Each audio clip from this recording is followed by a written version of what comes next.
Hi friends, నేను నాటు రవ్వ జావా చేశాను. నైట్ చేసి పెట్టుకున్నాను. నైటే పెరుగు చల్లారినాక పెరుగు పోసి కలిపి ఉల్లిగడ్డలు ఒక 2 కోసి పచ్చిమిర్చి చేశాను.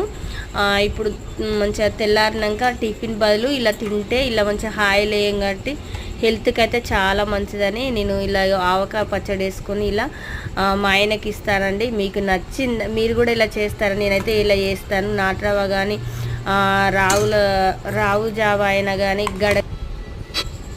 చూసారా, అలా ఒక 2 పచ్చిమిరపకాయలు కూడా వేసాను. అవి మంచిగా అంచుకు పెట్టుకొని ఉల్లిగడ్డ అంచుకు పెట్టుకొని తింటే చాలా కడుపులో అయితే మంచిగా నోరు కూడా టేస్ట్ ఉంటుంది. ఎందుకంటే ఆవకాయ, పచ్చిమిర్చి, ఉల్లిగడ్డ ఇవన్నీ హెల్త్కి అయితే హాయిల్ లేని ఫుడ్ అంటే ఇదే.